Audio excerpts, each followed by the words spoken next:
I bankrotuar ke ardhë, i dështuar jetë regu, me turp dhe të përfundash. Shpejt, shumë ma shpejt se sa që e ka mendë.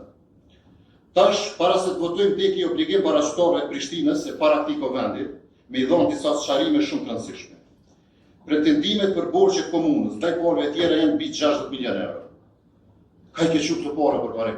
60 milion janë shumë pare. Qa ke bu me 60 milion në Prishtinë? Prishtina o halakom të nantë. 16 milion euro janë marrë për përmbaruesit veç këtij viti. Kjo është skemë kriminale.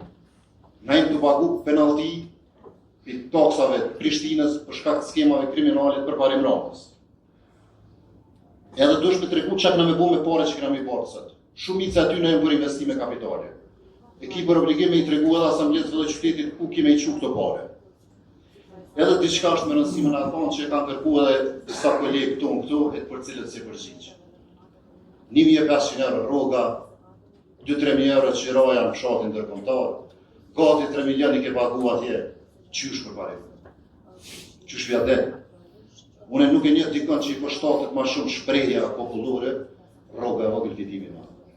Në fund dua të thënë me përgjithësi plot. Ne asamblesë të televizës vendosje do të votojmë partin e mjetëve, do të votojmë jo për ta shpëtuar përparim Ramën, por për t'i ndihmuar përkohësisht Prishtinës nga zullumi i përparim Ramës. Votojmë sepse kemi detyrim ndaj qytetit, sepse punëtori i trafikut urban nuk është fajtor për paaftësinë e kryetarit, sepse studenti dhe pensionisti që pret autobus në stacion nuk duhet të paguajë çmimin e dështimeve të përparimit, buxheti i Prishtinës nuk është mjet i pazareve politike, është instrument i shërbimeve publike. Faleminderit. Faleminderit zoti Seshta. I e para puna ka për kupjon.